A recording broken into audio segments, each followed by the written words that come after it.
Hi, everybody, and welcome to the Arm Coach Podcast, episode 33. So, here's what we're going to talk about today. How do you eat right now? How do you look at food? Do you look at it as good or bad? And what does that perspective do for you? What's a more helpful way to classify the foods you eat? And what that new perspective might do for you, and how to put this into practice and live it while you figure out what foods to eat. Let's start with how you view food right now. You eat several times a day, and eating is not what I would consider optional. So, how you view your food determines what you actually choose to eat. And that plays a really big part in what shows up on your body. Right now, for most of you who struggle with eating and weight and extra fat and flab on your arms, you may mentally divide food into two categories: good food and bad food. You tend to think of good food as food that you're allowed to eat. You may think of it as not fattening, it's clean, it's fuel food, it's good for you. Maybe you think it's healthy.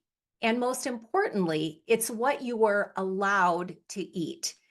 In this category, you might put salads, fruits, veggies, protein, healthy fats, and grains.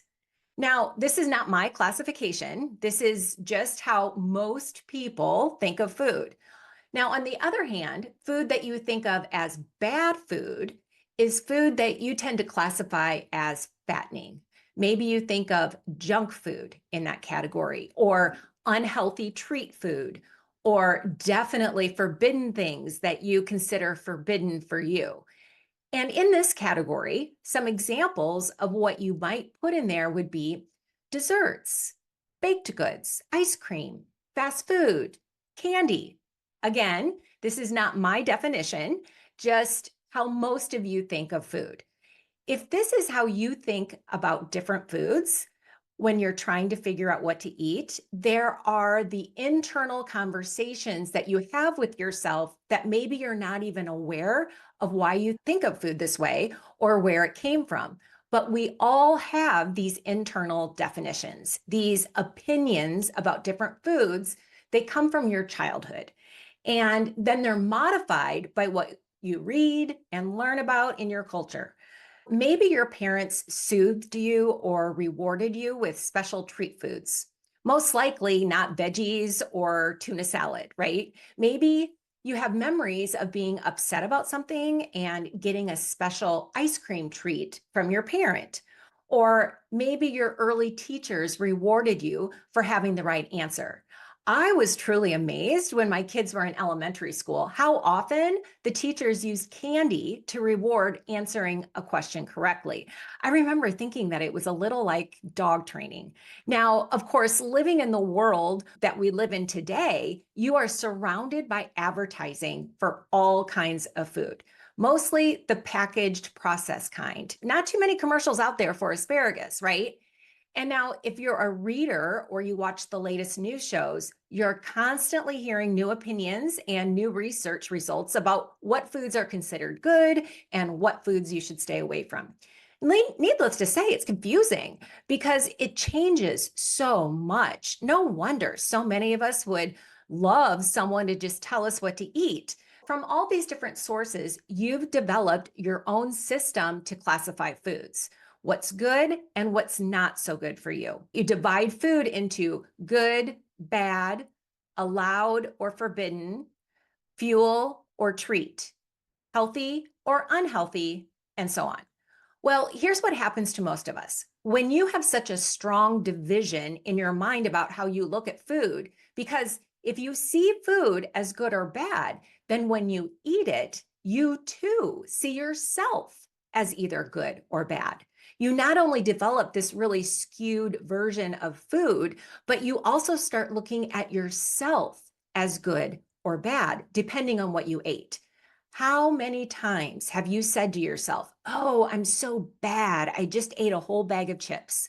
Or, "I can't believe I just ate sugar. I was trying not to eat sweets and now I have to start all over again." When I was in dental hygiene school, I remember a classmate. She was an adult who literally said, "I just had a turkey sandwich with mayo. I should be shot. Now, I promise you, this is literally what she said. Now, granted, I've never heard anyone use that language again, but all the time I do hear clients and women in my groups say, I've been so bad. Sometimes I need to remind them that they're good people. They just ate something that they wish they hadn't. When you think of foods as good or bad, if you eat foods from the virtuous category, then maybe you feel proud.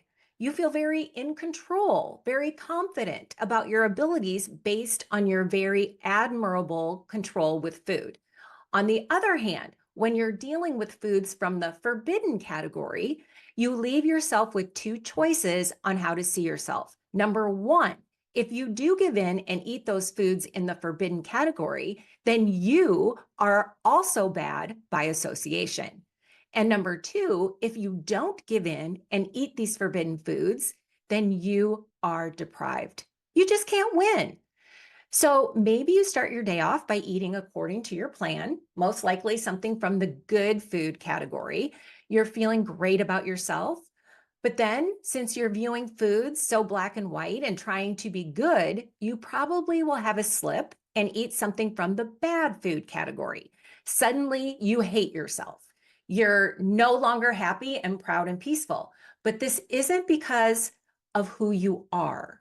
It's only because you're identifying yourself and your worth and connecting it to the food you've eaten, which remember, isn't good or bad itself, just the way you've gotten used to thinking about it. Now that you can see a little more clearly what happens when you divide the foods of the world into the good and bad categories, here's another way to figure out what to eat. I'd love for you to consider thinking of foods as either helpful or less helpful. Helpful foods usually give you good health. They give you energy, they taste good, and they allow you to easily manage your weight when you eat them in the right amounts, which is that nice flow from a little hungry to a little full. Less helpful foods aren't so supportive of good health, and maybe not energy either. But that doesn't mean that they're forbidden from your life. That means that the helpful foods are foods that you'll more freely choose from. And of course, they should still be delicious, but you'll feel good physically when you eat them. And since most likely they are real foods, you won't have as much trouble stopping when you've had enough. If you're eating mostly helpful foods and staying connected to your hunger level, then it won't be so hard to stop when your body is lightly satisfied. I like to think of these helpful foods as foods that love you back. It's a little like choosing a friend or a partner. It feels so much better if the relationship is balanced and the person you love loves you back. Well, it is so much better for you if the foods you love and eat most of the time also love you back and make you feel good when you eat them. Now, less helpful foods are foods that are strictly for pleasure and entertainment. And as you can imagine, your eating plan may have some of these foods in it, but it won't be mostly composed of these foods because these foods are like treats. And the very nature of a treat is that it's something special. It's not what you give yourself 90% of the day or the week. It's a small percentage of your main diet just for fun. And when you look at foods this way, it does several things. It takes away that good and bad division, and therefore it takes away the motivation to label yourself as good or bad. It allows you to consciously choose a food that's not necessarily the most helpful in the world, but you can consciously add it to your eating plan without telling yourself you've blown it. And now you may as well keep eating, right? It also allows you to eat a wide variety of foods, and the makeup of those foods is up to you. But when you consciously choose to add in the less helpful foods, you're still in the driver's seat, moving back and forth from mostly helpful foods to occasional treats of less helpful foods. Gives you a gentle rhythm. You feel good. You're in charge. You may choose to keep a small amount of less helpful foods around simply because they taste delicious. But since you're in charge, most of the time you decide to choose helpful foods that love you back. How do you take this concept into real life and answer the question, what should you eat? First, think about what you want. How do you want to feel physically? What's happening with your body right now and your arms and your weight? How have your previous choices affected you? If you're carrying around extra weight and fat and flab on your arms and it bothers you, I want you to honestly ask yourself, is it because of what you're eating or how much you're eating? Most of us believe that if we just ate the right foods, we'd be effortlessly toned and skinny. And that's why millions of diet books are sold every year. But what you eat and how much you eat are two very different things, and both matter. You've heard me mention this several times because it's the foundation really of what I teach. But what you eat counts too, because what you eat will either satisfy and nourish you, or it will take up valuable space in your body, not nourishing you, not leaving room for the delicious, helpful foods that you need more of. I want to encourage you to eat mostly helpful foods and to allow yourself a little bit of less helpful treat foods. Now, I know what you're thinking. I know you want exact numbers, counts, calories, carbs, percentages. I know that. But since this is not a diet and naturally fit and toned women don't walk around weighing and measuring a Snickers bar, right? That's not what I want to teach you. Most of your days should consist of foods that are helpful, and you know exactly what they are. Roast chicken is a helpful food, and chicken parmesan is more in the less helpful treat category. You know this. The foods that are helpful are natural foods. Most likely, they're not processed, they're not packaged, they don't have a lot of sugar or chemicals or preservatives, and they don't have a lot of things that essentially turn into sugar as your body processes them, like white flour. If you eat these foods, the helpful foods, most of the time, you will feel good. And it won't be much of a struggle to stop when your body's had enough. If you eat mostly less helpful foods, the sugary, white flour, and processed foods, those foods are literally created by food companies to make you crave more and more and more so that they could sell more. So if that's the bulk of your diet, you can see where your extra weight and fat and flab comes from. Not only from me eating more than you need, either starting to eat when you're not hungry or continuing to eat beyond satisfied, but also from eating more, because the foods themselves create an artificial craving for more. So if you like to keep the less helpful foods in your world, and listen, that's totally okay, I'd like you to experiment and just see how a few bites a day feel. Most helpful foods and a few bites of less helpful foods, right? Some people call them fuel food and treat foods. Some people call them power foods and fun foods. Whatever you want to call them is fine, but take away the good and the bad, and then you decide. So, how do you know if what you're choosing is right? If it's working? If you are eating from a little hungry to lightly satisfied, then it's fairly easy to stop, and you add in a small amount of fun food and can easily stop that. And if this way of eating allows you to shed your extra weight and fat and flab, then you've got it. That's how you know it's right. I think you can figure this out yourself. And I know that the more you get comfortable with designing your own eating plan based on these principles, the more likely it will be that you're able to stick with it. The less likely it will be that you will feel deprived, and the less you'll label yourself as either a good or bad person if you aren't strictly following even your own plan.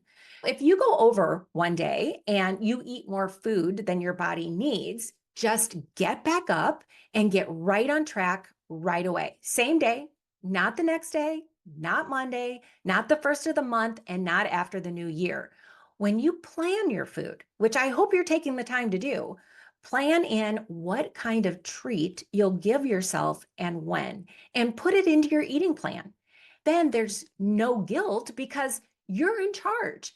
And experiment a little bit. See what foods feel hard to stop as those treat foods. See what foods you're able to manage. I know you'd like someone to tell you exactly what to eat, but that's what hasn't worked for you for many years.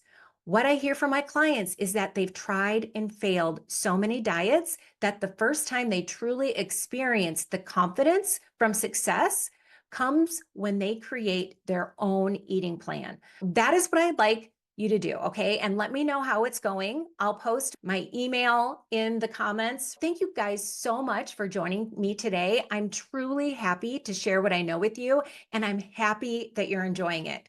I love that you are inviting your friends to the podcast. I tremendously appreciate it, and thank you so much. All right, everyone, I will see you all next week.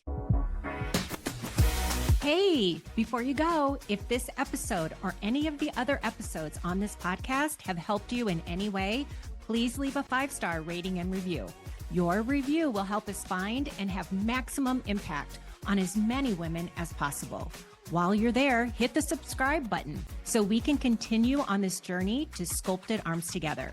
Thank you so much for your support. I've loved having you here today, and talk soon in the next episode.